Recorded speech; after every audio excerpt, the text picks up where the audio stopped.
Welcome. This is Radio Pras.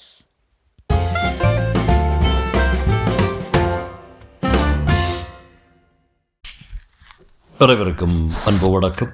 Rakhi ரங்கராஜனின் Housefull அத்தியாயம் 8.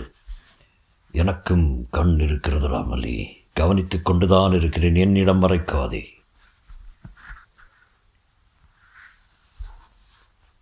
இந்தா capsicum அன்னூயம் கொஞ்சம் நறுக்கி கொடு, உப்மா பண்ண வேணும் என்றாள் அமிர்தம்மாள். என்றான் மல்லி கொஞ்சமும் சுவாரஸ்யம் இல்லாதவனாக. சமையல் கட்டில் பாட்டி போல் காலை நீட்டிக்கொண்டு உட்கார்ந்திருந்தவன் கையில் அகப்பட்ட ஒரு சாக்கு கட்டியினால் தரையில் கோரமான உருவங்களை தீட்டிக் கொண்டிருந்தான். ஏண்டா நான் சொன்னது காதில் விழுந்ததா? கொஞ்சம் கூட ஆச்சரியப்படல நீயே என்றாள் அவள் அத்தை. என்ன ஆச்சரியம் என்றான் மல்லி. முன்னே ஒரு தடவை நீ சொல்லலை, பச்சை மிளகாய்க்கு விஞ்ஞான பேர் கேப்சிகா அன்னூயன்னு. அதை எவ்வளோ ஞாபகம் வச்சுட்டு இன்றைக்கு திருப்பி சொன்னேன். துளியாவது பாராட்டினியா? சே என்றான் மல்லி மறுபடியும்.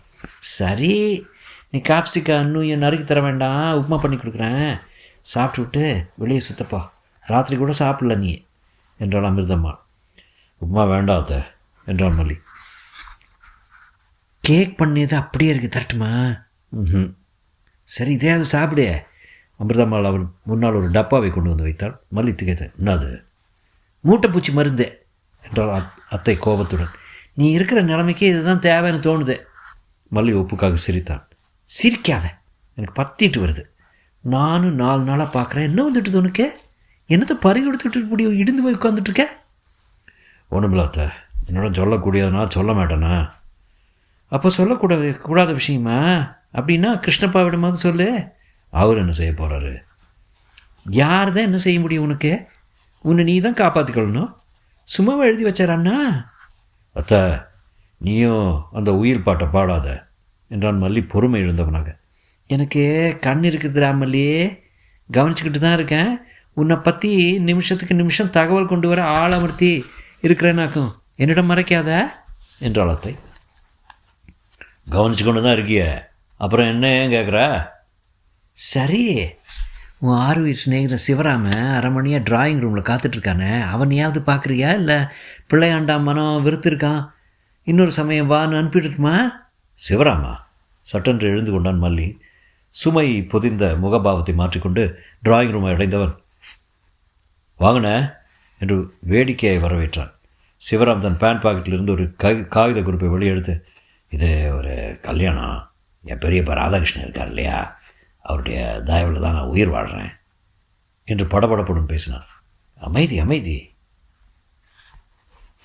என்று தோளை தட்டி சோஃபாவில் மீண்டும் உட்கார வைத்தான் மல்லி. நண்பனின் பதற்றம் அவனுடைய சொந்த கவலையை சற்று குறைத்தது. இல்லைப்பா, எனக்கு இப்போது ஒரு பெரிய தலைவலி. என்ன தலைவலின்னு தொடக்கம் நடு முடிவுன்னு ஒழுங்காக சொல்லு என்னான் மல்லி. என் பெரியப்பா ராதாகிருஷ்ணன் தயவில் நான் படிக்கிறது சாப்பிட்றது எல்லாம் அவருக்கு தெரிந்த ஒருவருக்கு கல்யாணம் இன்றைக்கி. அவருக்கு ஒரு வாழ்த்து இதழ் எழுதி அதை வாசித்து தர வேண்டுமா? என்ன எழுதி கொடுக்க சொன்னார் பெரியப்பா. சரி, என்ன தயக்கம் என்றான் மல்லி. நண்பனின் பீடிகை எதற்கு என்று புரியவில்லை. என்னப்பா நீ, என் தமிழ் அறிவு எவ்வளவுன்னு உனக்கு தெரியாதா? நீ தானே கட்டுரை போட்டி பேச்சு போட்டி எல்லாத்துலையும் பரிசு தட்டிக்கிட்டு போகிறவன். பாராட்டுக்கு ரொம்ப நன்றி, விஷயத்துக்கு வா. நீ நல்லதாக ஒன்று எழுதி கூட. ஒரு பெருமூச்சல் எழுந்து கொண்டான் மல்லி. மன்னிச்சிரு சிவராமன், திருமண வாழ்த்து எழுதுகிற அளவுக்கு என் மனநிலை உல்லாசமாக இல்லை. முழுக்க நீ எழுத வேண்டாம்ப்பா, இதோ காமாசமானு நானே எழுதி வச்சுருக்கேன், அதை திருத்தி கொடுத்தா போதும் என்று இன்னொரு நீண்ட காகிதத்தை எடுத்து காட்டினான் சிவராம். மல்லியின் சோர்ந்த முகத்தின் புன்னகையின் ஒளி பரவியது. சிவராம்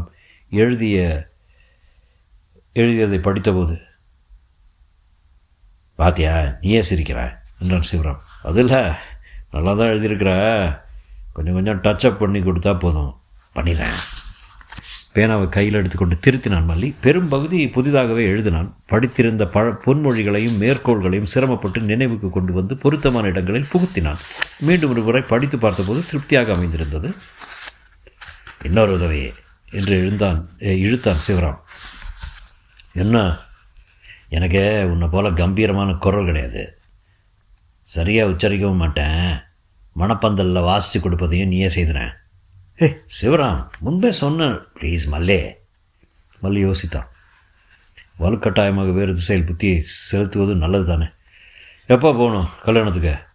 சாயந்தரம் ரிசப்ஷன் இருக்கே, தேதி இடம் பேர் எல்லா விவரங்களையும் பூர்த்தி பண்ணி சுத்தமாக ஒரு ஆர்டிஸ்ட்டை விட்டு எழுதி கண்ணாடி சட்டம் போட்டு எடுத்து வர்றேன், நீ ரெடியாரு என்று கூறிவிட்டு புறப்பட்டான் சிவராம்.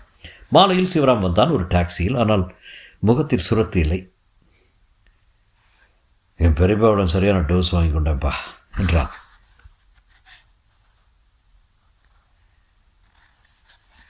ஏன் இதோ ஃப்ரேம் கூட போட்டு வந்திருக்கியே? கண்ணாடி சட்டமிட்ட வாழ்த்திதழை பிரித்து பார்த்தான் மல்லி. நன்றாய்த்தான் அமைந்திருந்தது.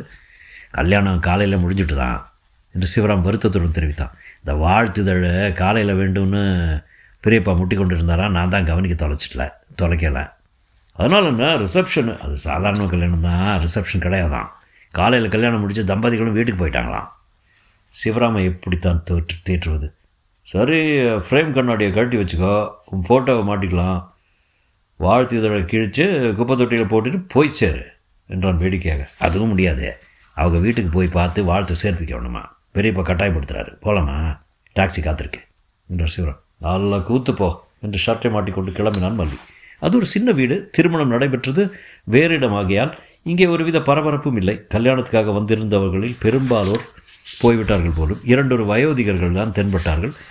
திரும்பி விடலாமா என்று நினைத்தான் மல்லி. கண்ணாடி போட்ட வாழ்த்தை கையில் வைத்துக்கொண்டு சம்பந்தமில்லாமல் இடத்தில் நின்றிருப்பது பைத்தியகாரத்தனமாக தோன்றியது. மாப்பிள்ளையும் பெண்ணையும் கூப்பிடுங்க என்றான் சிவராம் கண்ணில் தென்பட்ட ஒருவரிடம். மாப்பிள்ளை வெளியே போயிட்டாரு, பெண்ணு மட்டும்தான் இருக்குது என்று பதில் வந்தது. அவ்வளோதான் கூப்பிடுங்களேன். மல்லி அவன் விழாவில் இடித்து, வேண்டாம்ப்பா, சைக்கிள் நிலைமை, நாம் இருவரும் படாதபட்டு ஒரு திருமண வாழ்த்து தயாரித்ததில் காக்க இல்லாத வேலையில் அதை கல்யாண பெண் கையில் ரகசியமாக கொடுக்கணுமா? அவமானம். பொறுமை கொண்டிருந்த போது மணப்பெண் வந்து விட்டால் மாலை அணிந்த கோலத்தில்.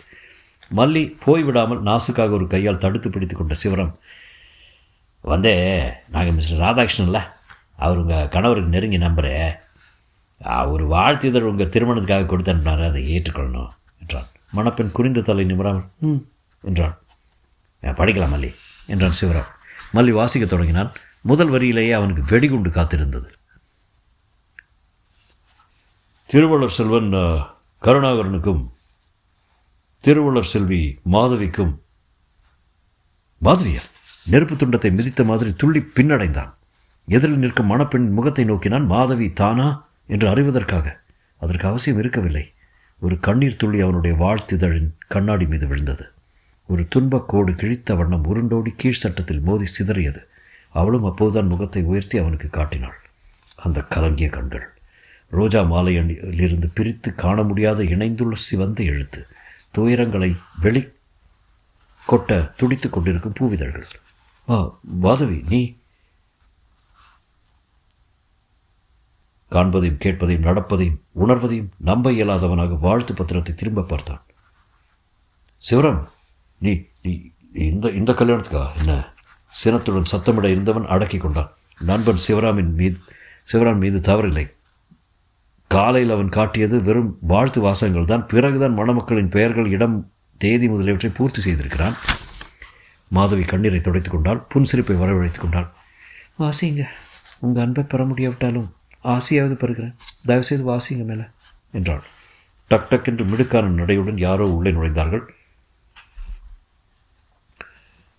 மிஸ்டர் மல்லிகார்ஜுனனா, நான் பெருந்தன்மை உங்களுக்கு அழைப்பு கொடுக்க நான் தான் மறந்துட்டேன், நான் அதை பொருட்படுத்தாமல் எங்களுக்கு வாழ்த்து சொல்ல வந்திருக்கீங்களே என்றான் கருணாகரன். வெகு நேரமாய் குழம்பினார் போல் நின்றிருந்த சிவராம் இப்போது சமாளித்து கொண்டு, உங்கள் ஸ்நேகிதர் ராதாகிருஷ்ணன் எனக்கு பெரியப்பா, அவர் சார்பில் நான் தான் இதை கொடுப்பதற்காக வந்தேன், மல்லி என் ஸ்நேகிதன் என்றான். ரொம்ப தேங்க்ஸ். கருணாகரன் வாழ்த்துறை வாங்கி கொண்டான். மாதவி அங்கே நின்றிருக்கவில்லை. பட்டுப்புடவையின் தலைப்பினால் வாயை பொத்தி கொண்டு வெடிக்கும் விமலை அடக்கி கொண்டு வீட்டுக்குள் ஓடி மறைந்து விட்டாள். கண்ணாடி சட்டமிட்ட வாழ்த்து பத்திரத்தை அருகிலிருந்து மேஜை மீது வைத்தான் மல்லி. ட்ரிங்க்ஸ் சாப்பிடுங்க என்று கருணாகரன் நீட்டிய கிளாஸை வாங்கி குடித்தான். பூக்களை எடுத்து முகர்ந்து விட்டு சட்டை பையில் செருகிக் கொண்டான். சந்தன கிண்ணத்தில் விரலை நினைத்தான். கைகுவித்து வணக்கம் தெரிவித்துவிட்டு வாசலுக்கு வந்தான். ஆனால் அவ்வளவையும் வேறு யாரோ செய்கிறார் போலவும் தான் அதை எட்டு நின்று பார்க்கிற மாதிரி ஒரு நூதனமான உணர்வு ஏற்பட்டது. அதுவரை மௌனமாகவே இருந்த சிவராம் 2 வீடுகள் தாண்டிய பிறகு சொன்னான், சாரி மல்லி, உனக்கு ஏதோ மன கஷ்டம் ஏற்படுற மாதிரி என்னால் நேர்ந்துடுச்சு, முன்னாடியே தெரிஞ்சிருந்தா. நோ சிவராம், எனக்கு ஒரு வருத்தமும் இல்லை என்றான் மல்லி. அதை நிரூபிக்கிற மாதிரி உடனே சிரிக்கவும் செய்தான். ஆனால் ஒரு மெய்யான சிரிப்பில் இருக்க வேண்டிய ஆன்மா அதில் இல்லை. சிரிப்பின் எலும்புக்கூடாக இருந்தது அது. மணப்பெண் உனக்கு தெரிந்தவள் போல இருக்கே என்று கேட்டான் சிவராம். ஆமாம். ஏதோ நடந்துடுச்சே இல்லை, மனசை தேத்திக்கா. சேச்சா, அப்படியெல்லாம் ஒன்றும் இல்லை, அதெல்லாம் வெறும் சொப்பனம் சொல்லிவிட்டு மறுபடியும் சிரித்தான் மல்லி. சொப்பனமா மல்லி என்று அவன் இதயமே அவனை திருப்பி வினவியது. சுலபத்தில் மறந்துவிட முடியாத அந்த சொப்பனம் மீண்டும் மீண்டும் தன் வாழ்க்கையில் குறுக்கிட்டு வதைக்கத்தான் போகிறது என்று அவன் அறிவு தெரிவித்தது. மாதவிக்கு கல்யாணமாகி விட்டதா? பிரிக்கவே முடியாத 3 முடிச்சுக்கள் அவள் கழுத்தில் போடப்பட்டு விட்டனவா? இனி ஆசையுடன் நினைப்பதற்கு கூட உரிமை இல்லாத தூய மலராகிவிட்டாள் அவள். என்ன பைத்தியமே பிடித்தது மல்லிகை. தொடரும்.